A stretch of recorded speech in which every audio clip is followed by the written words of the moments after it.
اس طرح کی فستائیت نہیں تھی جو کہ اس وقت ہم نے لوگوں کو اس طرح سے نہیں اٹھایا تھا. ہم نے کسی کے جو ایم این ایز ہیں ایم پی ایز ہیں ان کو اس طرح سے نہیں اٹھایا تھا. ہم لوگوں کی خواتین کے لوگوں کے گھروں میں ہم نہیں گئے تھے. ہم نے چادر اور چار دیواری کی وہ نہیں کی تھی.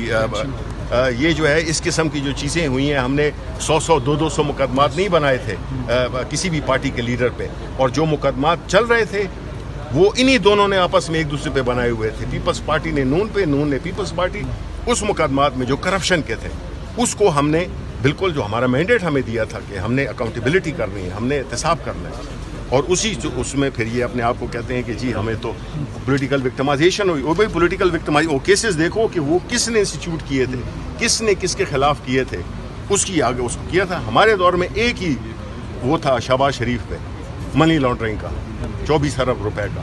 وہ جناب آپ نے دیکھا جس طرح کے ہوئے, جس طرح کے نواز شریف کے کیسز, وہ جہاز سے بھی اترے نہیں تھے تو اس وقت وہ تیاریاں ہو کہ ان کو کلیئر ہو گیا.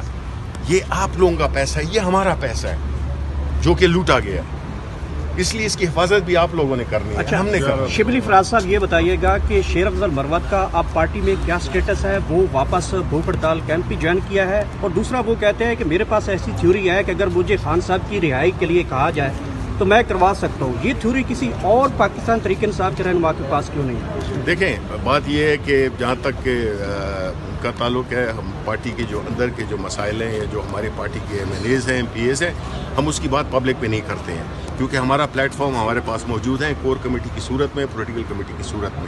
تو ہم ایسی سنی سنائی باتوں پہ ہم کامنٹ نہیں کرتے. یہ ہمارے انٹرنل جو ایشوز ہیں وہ ہم انٹرنلی ہینڈل کریں گے.